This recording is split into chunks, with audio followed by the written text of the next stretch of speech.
We've been chatting with Mo a little bit, and we're so glad he came today to be with us. He's a proud Tucson native. He has spent his entire professional career assisting individuals, businesses, research organizations, and others navigate the complexities of the U.S. immigration system. His intimate knowledge of immigration is critical during a time when the system has limited functionality and leaves many businesses without the necessary employees. The grandchild of Holocaust survivors who were liberated by Allied troops in 1945, he believes in the power of community and using compassion to lead throughout his 25-year career. Mo has assisted a wide spectrum of clients and organizations, including large corporations, small businesses, battered and abused spouses and children, research organizations, members of the military, dreamers, and many others. Let's give a warm Democrats Tucson welcome to Mo Goldman.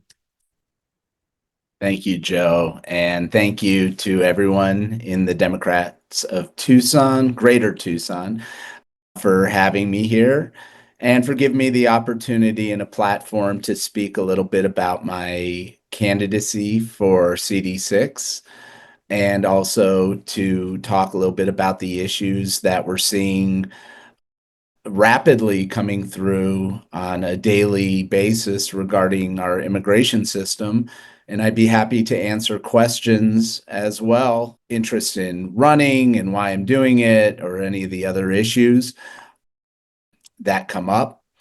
And so let me just give you a little bit of backstory as to why I decided to run for Congress. I was, it goes back probably to after the 2024 election. I was receiving a lot of emails, calls from individuals who were from different walks of life who wanted to figure out how to help immigrants at a time where we're not sure, especially at that point, we weren't sure where things were headed, but it looked really bad for the immigrant population. And people were reaching out to me because, as a subject matter expert on immigration, I'm obviously going to be one of the first people that is going to be contacted and asked, how can we help people? And so I built a listserv and created a way of introducing people into how they can help immigrants at a time where they need it the most, where the most marginalized in our society need help. And so I did a presentation back in December of last year at my office and did it by Zoom as well. And if anyone ever wants a copy of it, I'd be happy to share it because it does give some really good practical tips on how to help immigrants. And a lot of what I base my knowledge on has been the 20 plus years that I've been working in immigration law. It's funny because people often harp on what is your expertise or your experience? Why would you qualify to be a congressional representative? And to that, I always say, we were just talking or hearing a chat about what is your resume? How can you prove yourself to people to show that you are qualified to be a leader and to be somebody who can listen to people and, most importantly, be a problem solver? And when I look at that and hear about that, I think of who is in Congress right now. What is the expertise that, for example, Juan Ciscomani brought with him? Really no expertise. Like, he didn't have any real tangible qualifications. I, on the other hand, have spent 25 years of my career helping people try to navigate this insanely Kafkaesque system in many different walks of life, whether it be in family-based green card processing, businesses trying to hire workers, engineers, researchers. Joe was saying, I've worked with victims of domestic violence, people who have asylum claims. And so I've had the opportunity to not only work with people, but learn about different people's their own expertise, especially in research and engineering. I've gotten acquainted with water resourcing issues and engineers that deal with water management, waste management, environmental issues, infrastructure issues. A lot of it just ties into immigration, which is really cool because it gives me the ability to have at least a good standing knowledge of a lot of these issues and these problems and to try to create solutions for them. So, going back to that initial meeting we did in December, it led me to starting to think about what more can I do at a time where we're seeing this rise of fascism, authoritarianism. What is my role? Looking at myself as now a 50-year-old, which is 2 times 25. So I do have 25 more years of experience. I know we were just talking about 25 year olds. I'm right in the middle. I am a, a guy that's been in the world working. I've done a lot of writing and publishing about the economic benefits of immigrants and immigration to the US, about a lot of the other issues. And it's a lot of immigration related issues. But what is the issue of our time right now? It really does come down to, in the United States, immigration's on the headlines constantly. And so I can lead with that subject matter expertise and then have that as a way to catapult myself into, of course, talking about a lot of the other issues that are so important. So, where did I go from December? In December, I was thinking, all right, what's my role? And I said, I'm just going to keep going into my office, putting my head down, working hard to help people on a one on one basis. And then January rolls around and Trump becomes president again, unfortunately. And all of a sudden, it's every day people showing up in my office worried about their future, dreamers coming in with their families, crying and worried. Doing this work is not for the faint of heart. It does, you take in a lot of that secondary trauma. And then I started getting messages from people who were not in the immigration situation at all, not dealing with those issues, worried about their future in the US. Some were worried about their equality and equal rights. Some were worried about whether we're still going to have an election, a constitution, a democracy. And they were asking me for validation, and I couldn't really give them that validation on whether the future would be good, bad, ugly. Was there any hope? And I just woke up one day in February and said, all these questions are making me think that we need a new voice who can speak to people, go out and talk to people in areas that are not generally, they don't feel like they're heard from a lot of times, unfortunately, in rural areas. And I've had to do that time and again because a lot of people who I've worked with come from those areas. And sometimes it's people in the farming industry, sometimes it's people in healthcare looking to try and figure out how to get nurses or sometimes doctors to come to their medical facilities. It's very hard for them to do that because the options, the legal options for them to get experts into those areas are very limited, unfortunately. And then people who are worried about their families and people who live near them, their neighbors, over not only the last several months, but over the years have reached out to me on a regular basis to figure out how can they help, their friends, their loved ones. And so I decided why not take my voice, my knowledge base, and just roll with it and run for Congress. And I've seen how these congressional offices can function properly and work to help constituents, and I've seen them fall flat. And just as an example, Raul Grijalva's office has always functioned so well when I've had constituent issues for clients where I would help them reach out. And there's an amazing person there named Josie Medina who would just help. She would do anything to try to help the constituents, to try to fix these issues. And then on the other hand, we'd reach out to Juan Ciscomani's office and we'd get nothing, no help.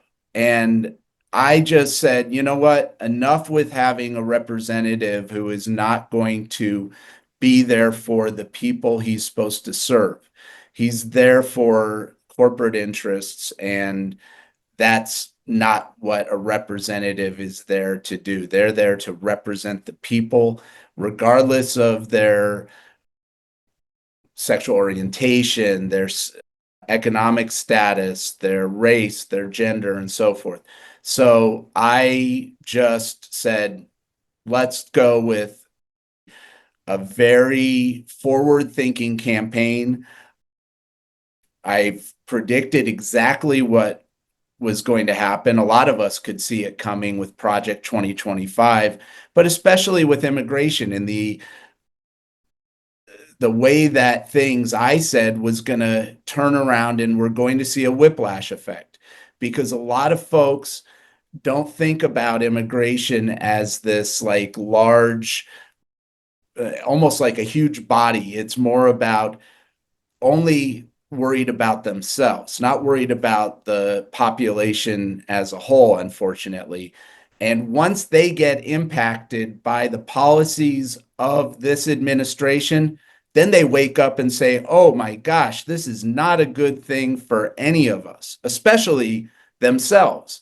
And one thing I predicted, and it's going to happen, unfortunately, is that this big budget bill is going to inject $175 billion to Department of Homeland Security coffers.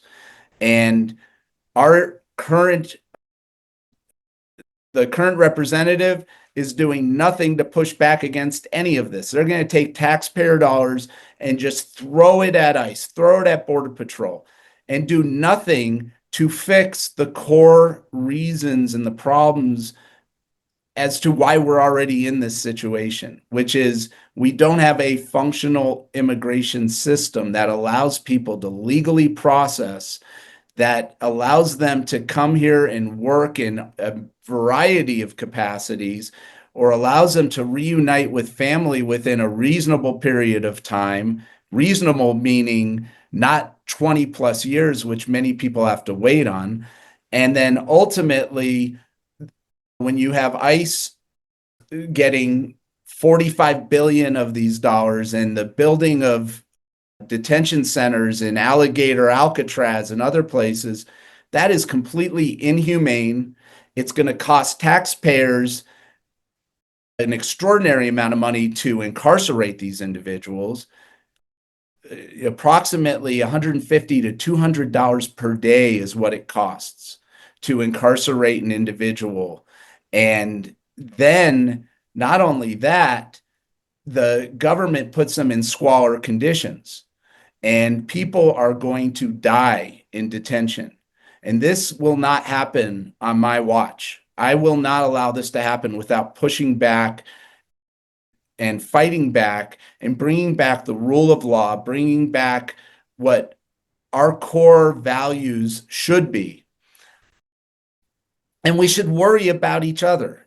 I think one of the reasons why we're in the situation that we're in right now is that, first of all, you have people in the MAGA, in their tribe area. What they believe is that don't tread on me, and we're going to tread on everybody else. And that's unfortunate because we should all care for one another in different ways and different capacities. That's what we should be, our core values should be. And then on the other hand, we have people who need to get out and actually vote. And my motivation to get people to vote is to talk about the fact that your vote doesn't only totally matter to you as an individual. It matters to other people. It matters to the dreamers. It matters to the people who need it the most, the people who live in a rural area who are worried about the water and water resourcing. It matters to the LGBTQIA plus community, people who need it sometimes more than maybe I do. And I spoke about this last year at a Get Out the Vote event where we got up and we talked down at Desert Diamond on the reservation to people about why they should vote. And my message was my vote, of course, is important to me. It's important to my family, but it should be important to other people that I am not only when I go to that ballot box and I place my vote in there, it's because I want the dreamers to be able to have some form of salvation, some ability to continue to live here without fear of being deported to South Sudan. My vote matters. And that's something I really am going to lead as a message is that your vote matters. And even if you don't think it matters to you, it matters to somebody else. And I've talked to people about that and they understand it. It resonates with them. And I hope that's a way to get more people out to vote. Not only that, but to talk about the need to push back against the different policies that are hurting everyday people and will hurt everyday people. All these provisions in the big budget bill, there's so many in there that hurt so many people while just benefiting the wealthy, the billionaires. And I care about people's health care and I care about the ability for access to Medicare and Medicaid, and that health care and your health is a human right that needs to be treated. I care about the veterans. I care that they need to get proper care. They need to be able to get proper resourcing and especially mental health support to help try to prevent them from ending up unhoused on the streets. I care about our not only environment, but the water issue is such a critical one, especially when you look at areas outside of Tucson. But in Tucson itself, we have to be looking at some solutions, scientific solutions to our water resourcing. And I've talked to numerous hydrologists. I've talked to people who work in even certain areas of engineering that are not typically tied to water resourcing that have talked to me about the use of solar panels and solar energy to help with the desalination process of water, which might make things, of course, better for everybody when you're living in a desert. And then, of course, the economy and jobs. And one thing that I was talking to a person who's in the union about yesterday is, and this is something, one of my core beliefs, is that the workers who do labor in our country, they are the building blocks and they are the ones that if we're looking at ourselves as a table, they are holding us up. And we have to make sure that labor gets, of course, proper benefits. They work in a safe environment. And we have to care for those people who are building our country. And that ties into immigration as well. And we're seeing it already with, again, this whiplash effect that occurs from Trump's one day the policy is this, the next day the policy is that. And what I mean by that is, on the one hand, let's go after all the farmers and farm workers. And then a day later, he says, no, let's stop going after all the farm workers because all of a sudden they realize we need these guys in the fields to do this hard work that Americans aren't doing. And it's going to keep happening as long as ICE is fueled with all this money and hiring more people. They're going to keep going after construction workers. They're going to go after farm workers, go after restaurants. And that does nothing to better our country. It does nothing to better our economy. In closing, before I take questions, I will say I understand the need for security. I get that people want border security. They want to make sure that we don't have actual criminals and criminal elements in our country that shouldn't be here. But we should not be using immigration as a pretext to go after hardworking, innocent people. And not only that, now people are worried who are here that are US citizens. So am I a one issue person? No, I'm not a one issue person. But I actually have an expertise on an issue that is the issue of the day right now that needs to be dealt with. And we need to get somebody into Congress who can keep pressing on this issue to make sure that we pass legislation that will actually benefit our country and benefit businesses and benefit research institutes and so forth. So that's why I feel that I am wholly qualified for this position. And I am looking forward to getting out there even more and more to push my message. And I think what is an important message for a lot of people to the population at large. Questions? Wonderful. Mike, your hand's up. Yeah. Hands up. Yep. My hand up. Yeah. On your signature issue, which is immigration, which is your expertise, they have the perfect candidate to kind of manipulate this issue in Juan Cisco Mani, who I call Cisco MAGA because he really is a MAGA candidate.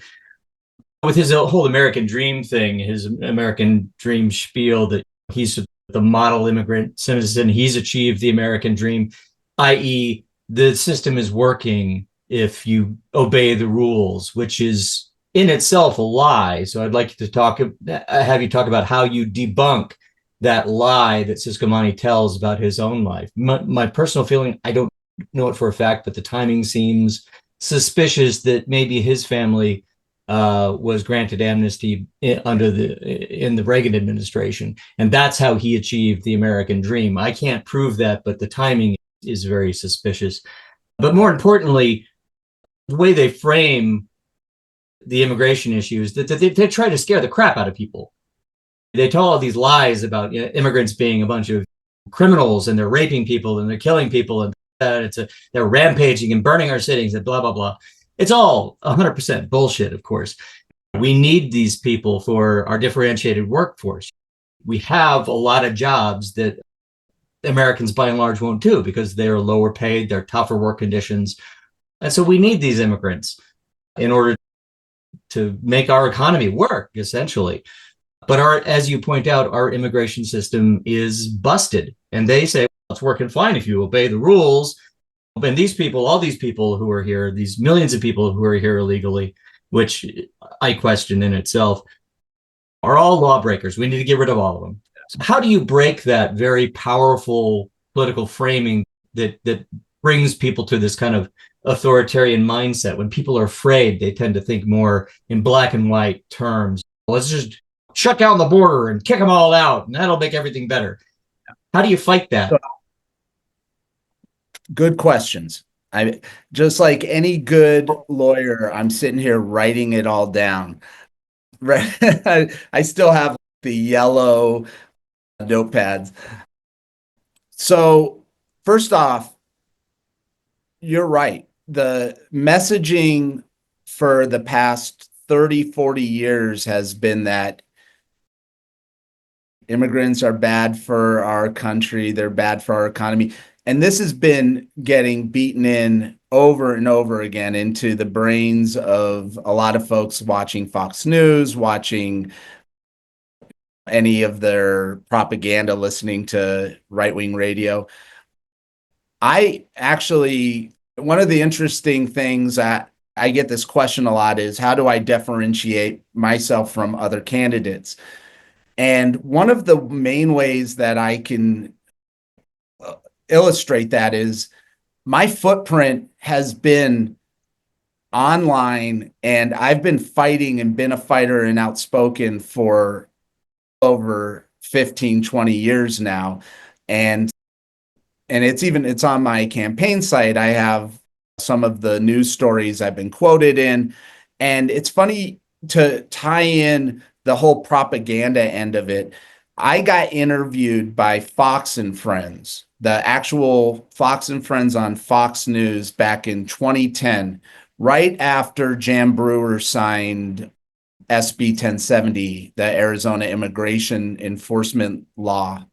And while I was on there, you saw me for 5 seconds, and then the rest of it was stock footage of people jumping over a fence. Yeah. While they were asking me about this law, they were injecting their subtle propaganda, not so subtle propaganda, just showing the stock footage over and over again. And I went home all excited to watch myself on Fox, and all I saw was that. So the question of how do you deal with, first of all, Juan Ciscomani and his embodiment of the American dream?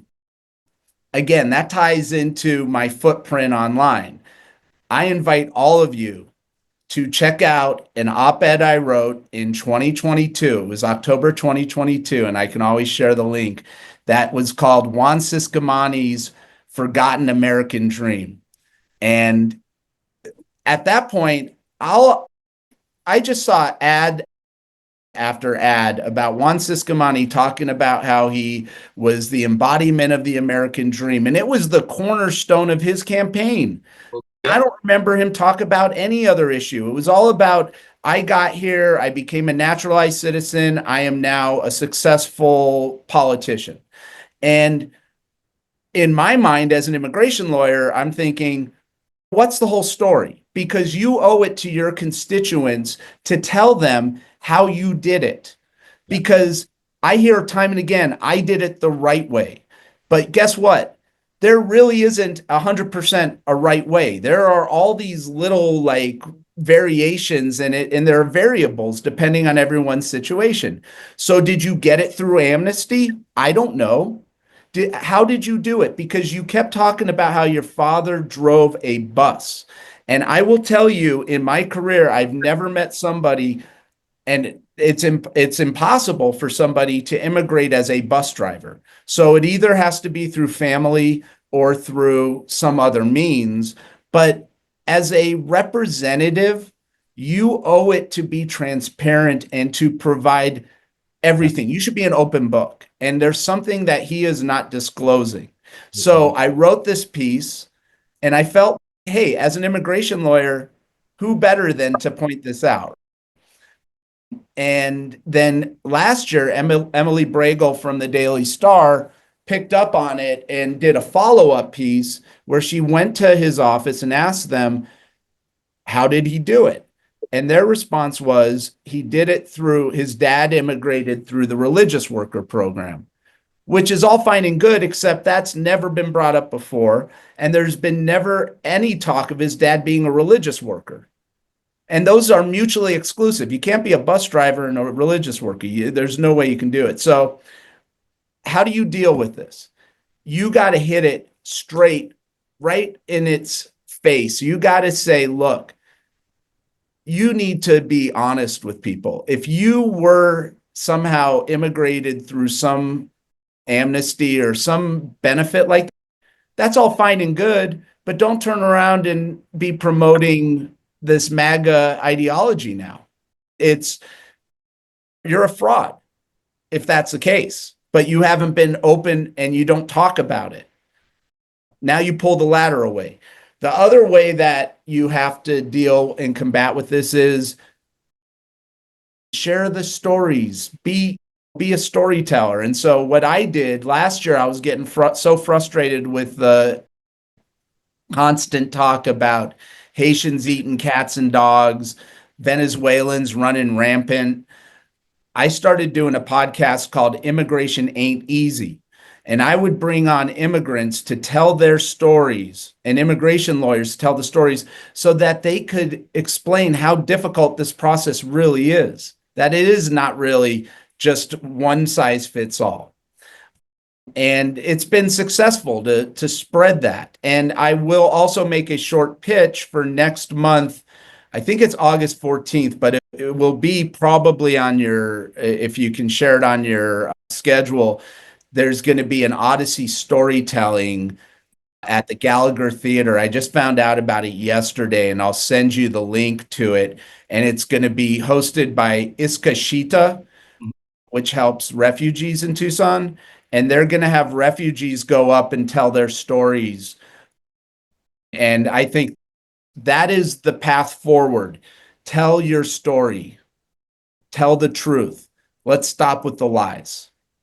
Yeah, I love Odyssey. It's a great local organization. There are a couple of quick questions that we can knock out real quick before we get to people with their hands raised in the. Sure. One is, do you have a campaign manager? Who is that? So right now, I've been working with Uplift Campaigns, which is Adam Kinsey. He's not officially a campaign manager, but he's my go-to since, again, I'm not a seasoned politician.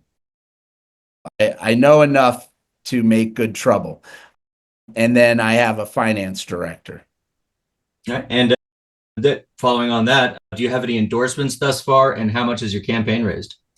So the number actually comes out tomorrow. So I don't know if I'm privy to provide it yet because we're going to roll it out and do a whole announcement. But it was a substantial amount of money for a first-time candidate, and you'll see it tomorrow. The endorsements, I got endorsed by Jennifer Allen, who's county supervisor, Natalie Luna Rose. I have a few more lined up to announce. I got an endorsement from Immigrants List, which may not come as a big shock. It's a PAC based out of Washington that supports candidates that are in favor of pro-immigrant rights policies. And it was a good endorsement to get, especially in a primary, because they don't usually endorse in primaries.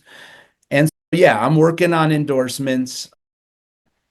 Again, a little bit more of an outside element here. So I don't know if I'll get establishment endorsements, but doesn't bother me. Yeah. Mike, anything else? Yeah, we've got a couple questions in the chat that follow on my question about immigration. Two, mainly. One is, can you now, in retrospect, comment on Obama's immigration policies in contrast to Trump's? And secondly, can you address the legality or illegality of Trump's ICE actions that have been disturbing us all lately? Yeah.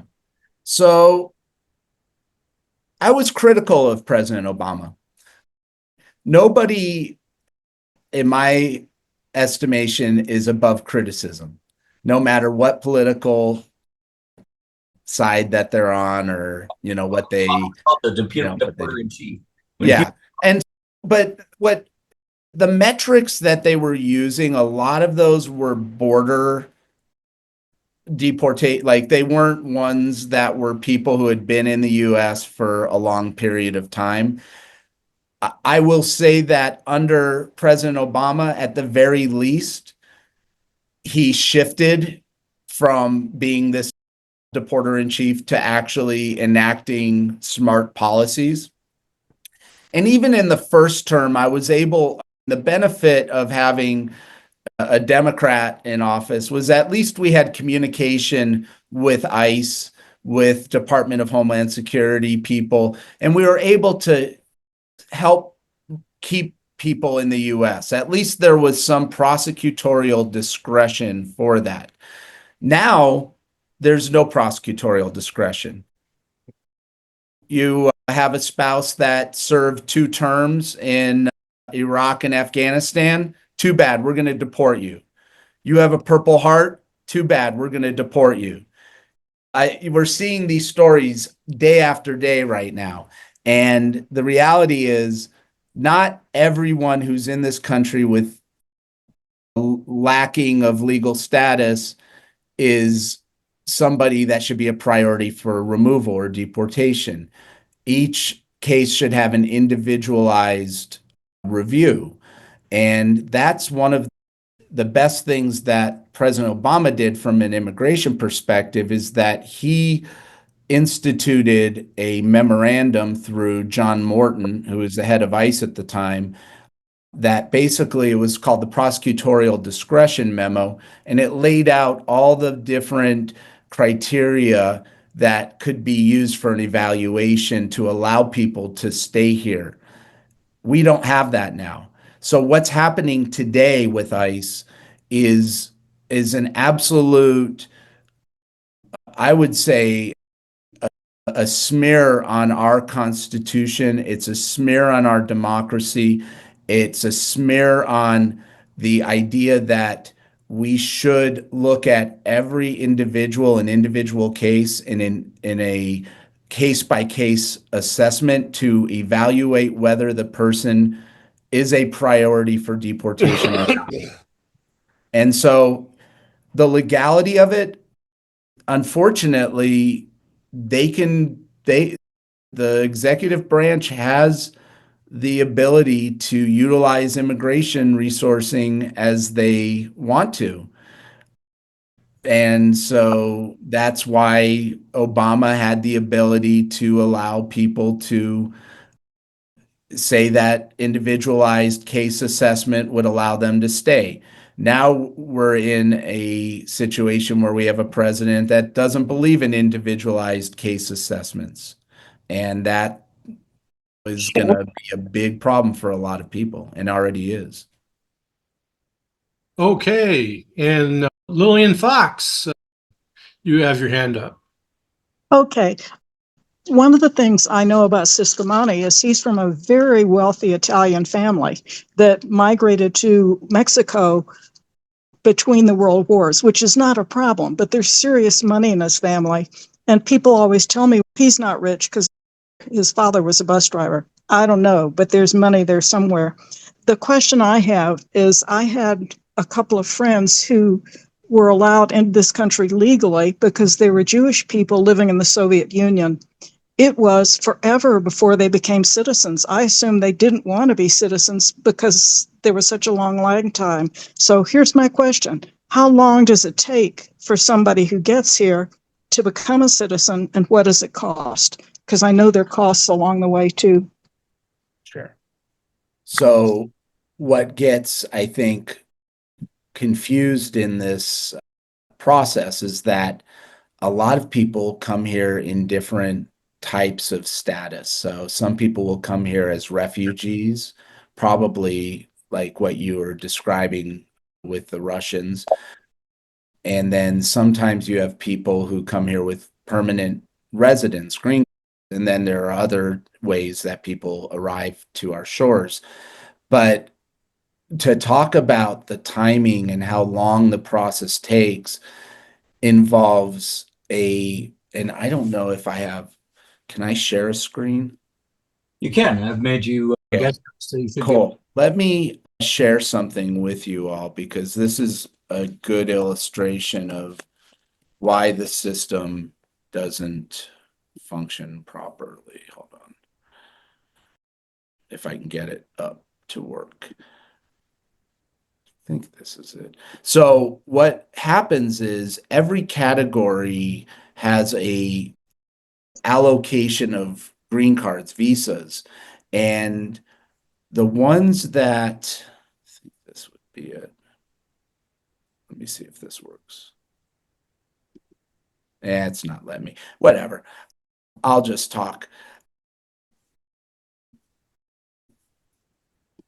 the system has an allocation of certain number of green cards per fiscal year. And so some individuals can get their green card in maybe a year or two, and some have to wait 20 to 30 years.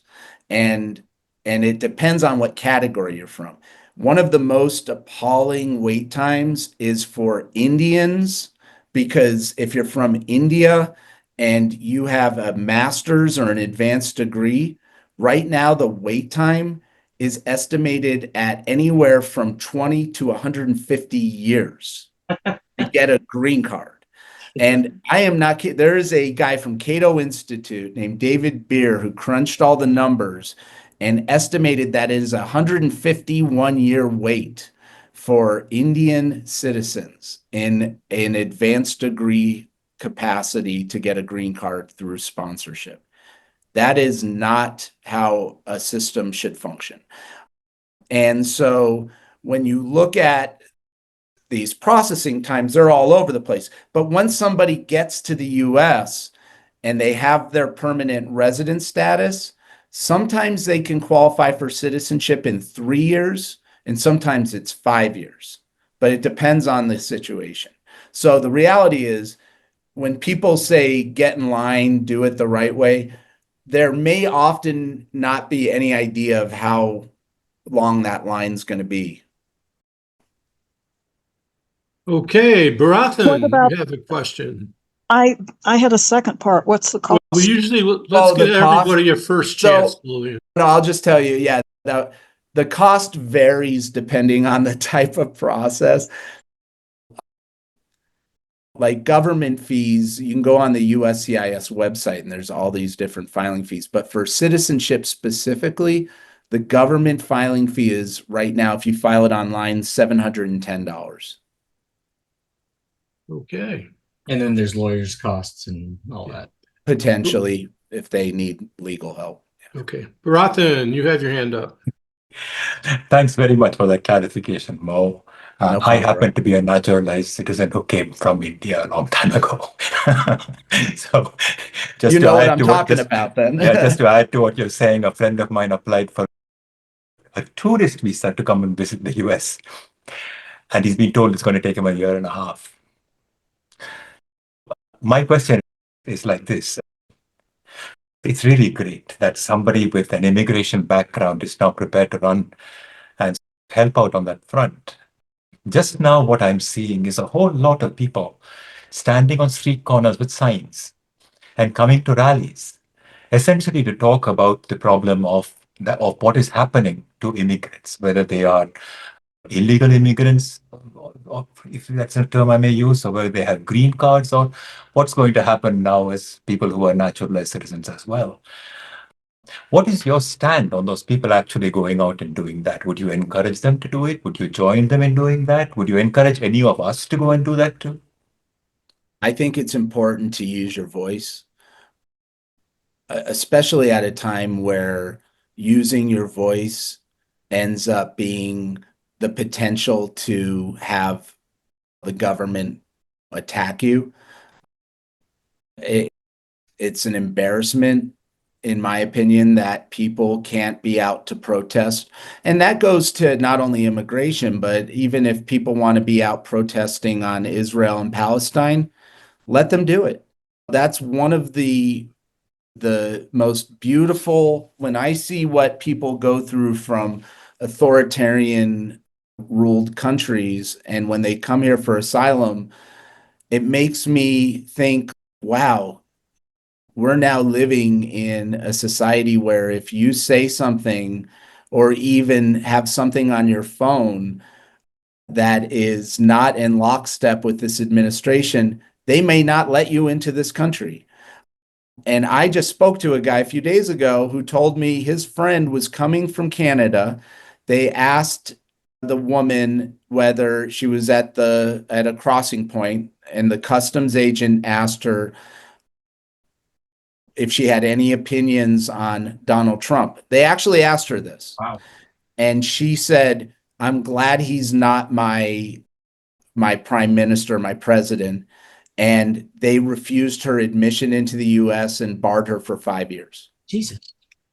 This is happening. I know the lawyer and lawyers for Mahmoud Khalil. I know the lawyers for the woman from Tufts that got arrested by masked ICE agents.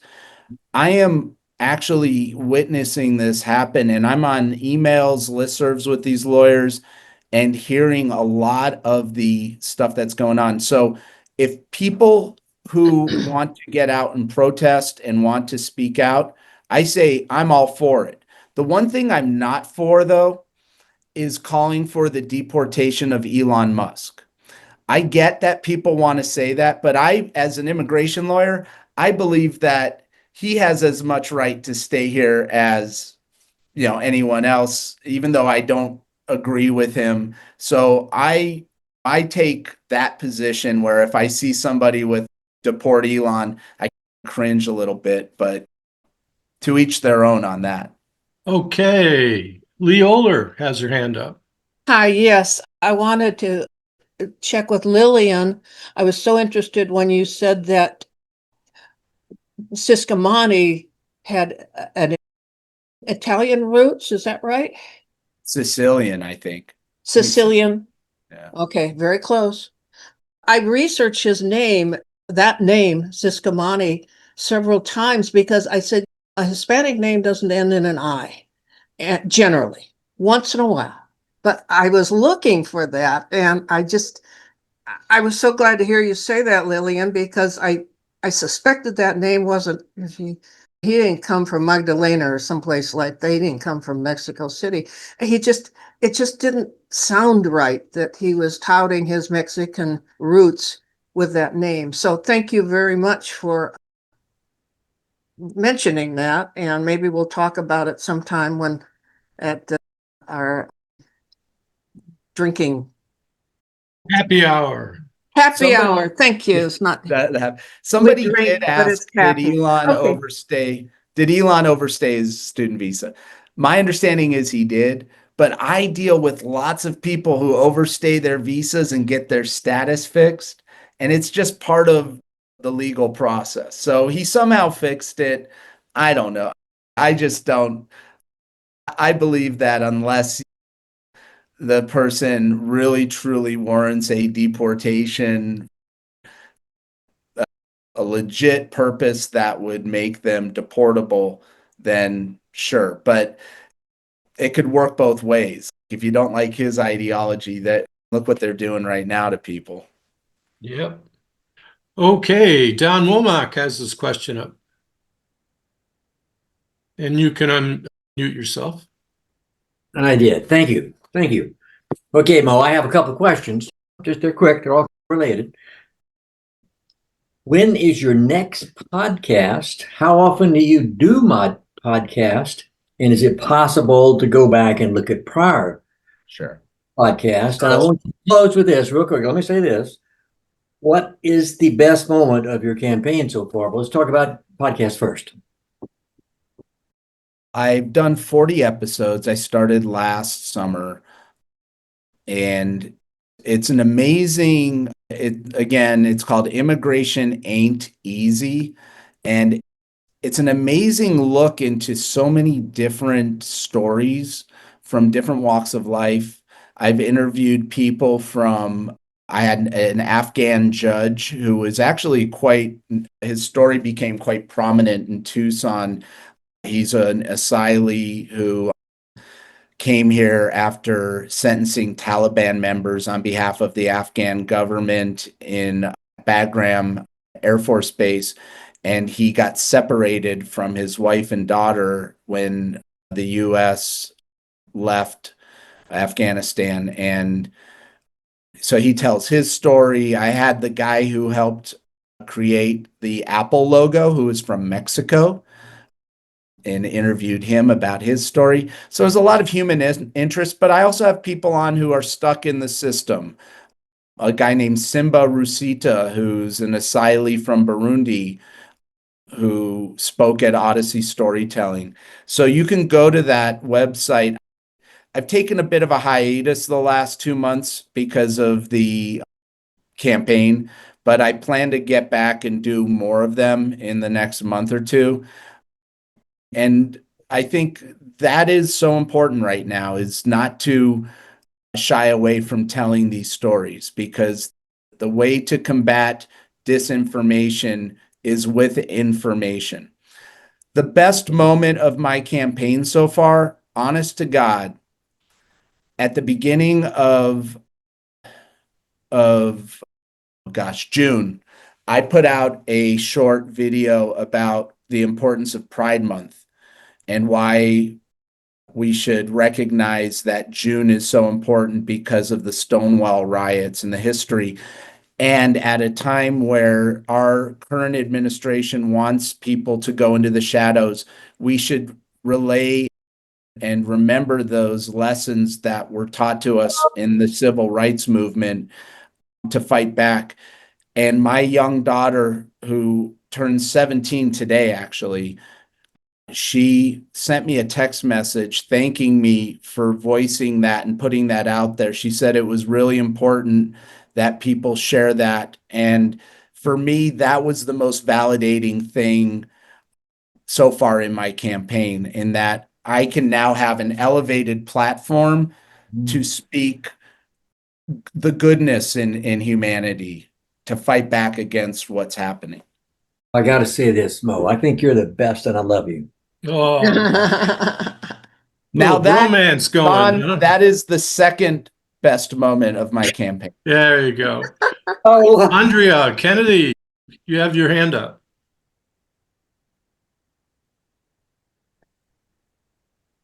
There you go. Sounds like I'm on. Hi, glad to see you, everybody. Mo, I've gotten up to when Harry met Esther in your book. Reading it very slowly. It's about the Holocaust. It's a slow read. No, I'm reading it slowly because they taught us about it in school and it was not pretty. It's pretty traumatic. Yeah. Just the tax and spending bill that was passed, I'm going to switch to Medicare. I actually wrote it up. I'm trying to compress this down. If the GOP, if Congress doesn't reduce the deficit drastically, under this, they'll have to start cutting Medicare, not just Medicaid, because of sequestration. Like I said, I'm trying to cut it down. If they don't do something to reduce the deficit drastically, they must cut Medicaid. Medicare, excuse me, which is what the rest of the seniors use. I wondered if you had any thoughts on circumventing that, or maybe how they might circumvent that in Congress, and also thoughts on funding the Social Security, old age and Social Security and disability fund, perhaps by removing the cap on payroll deductions so everybody pays into this social program. And I just wondered what your thoughts were on that. Yeah, I believe that. No problem. We have to figure out where the money is going, where it's coming from, where it's going. Obviously, this administration has shown that they want to take your money and throw it to enforcement, to attacking our elderly, you name it, rural communities, all walks of life. And they're doing it at the expense of a healthy America. They're taking away, obviously, our affordable care, quality affordable care that needs to be available to all Americans. It's not only, a moral necessity, but it's also smart economics. So I think when you look at Congress, they hold the purse strings. They're the ones that should be allocating where this money is coming from, where it's going. And right now they're giving the Trump administration a blank check, basically to just use all this money, what I think is a waste. We get no return on investment as just everyday Americans. The people who are going to profit are the prisons, the private prison industry, and everyone else is going to end up paying for it. in not only currently, but into the future and future generations. So we have to, even though we are the wealthiest nation on the planet, our medical debt causes people to go into bankruptcy. People can't afford for life-saving operations. They end up in emergency rooms. So yeah, I think we have to look at how to, like you were saying, utilize our payroll to help and pay into the system and make sure that everyone is covered so that we don't put this added stress on our emergency rooms. And ultimately, it costs us even more when we don't just give people the basic ability to have access to healthcare, because we're going to pay more in, of course, the cost of emergency room care. People repeatedly will go in and continue to get treated for the same problems rather than solving those problems. And it's not the way that we should be functioning. I've talked to people, again, from different countries over the years who are astounded at how poorly we run our healthcare system when in comparison to their own countries. I had a client who moved back after he got his asylum in the US to Bulgaria because he would get better healthcare there. Jesus Christ. A couple of rapid fire questions. We're butting up against the 1 o'clock hour here, but a lot of people are going to want to know, number one, what is your ideal solution for medical care in America? Would you support something like Medicare for all? I would, yes. And under the basic premise, the way I look at that bill, and I read the most recent iteration of it, it made 100% sense to me. I would support that. There's no doubt about it. I think the mass majority of our population would support Medicare for all once it's explained to them in a way that they can understand that it's not just the government siphoning money and creating more debt. A lot of people are going to want to know, especially young people, but Democrats in general now, there's been a sea change in opinion, and now 70% of Democrats are quite skeptical of Israel's policies in Gaza and regarding the war and the Palestinians altogether. What's your position on that? What do you want people to know about that going into? So I'll tell you, it's a rapid fire question, but it is a complex answer, right? I got this question a lot early on in my campaign. What's your position on Israel? And I was like, why is everyone asking the Jewish guy that question? Not that everyone knows that a Goldman is Jewish, but I also have been the chair of the Jewish Community Relation Council in Tucson. And here's my take on it.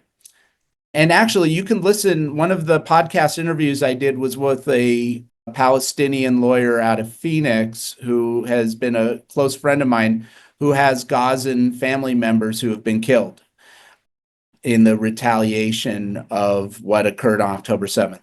Here's my basic answer.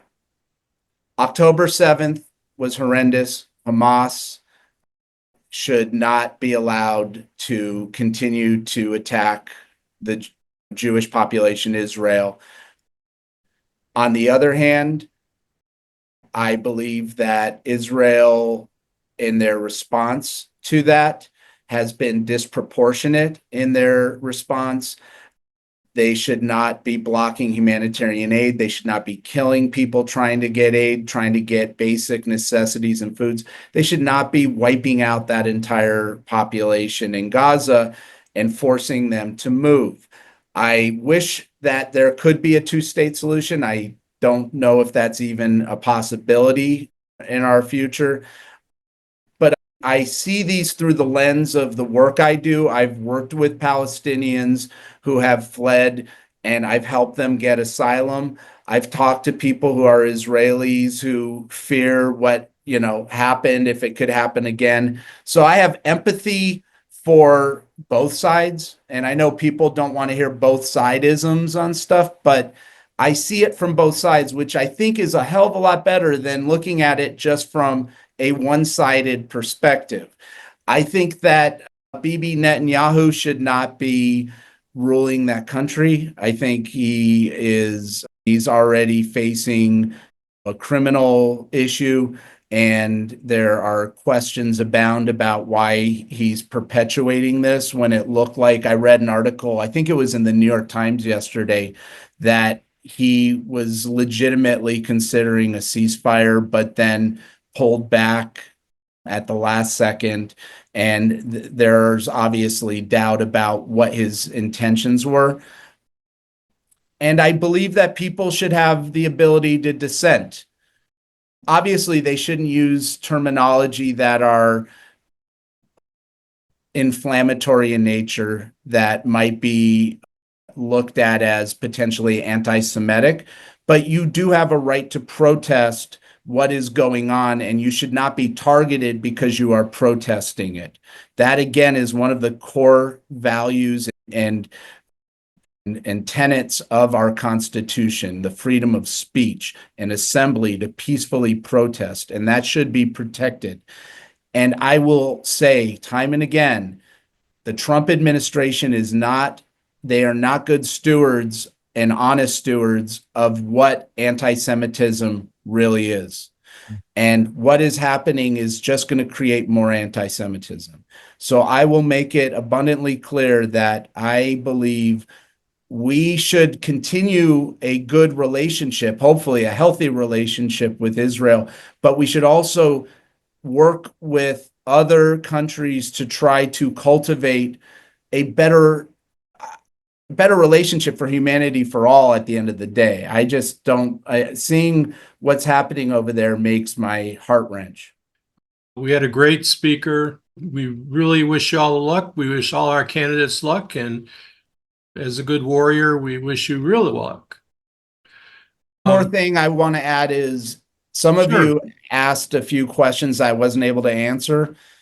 You can email me those questions at mo@mogoldman.com, mo@mogoldman.com, and I will get right back to you with an answer because I have opinions on everything. You certainly do, and we like to hear them.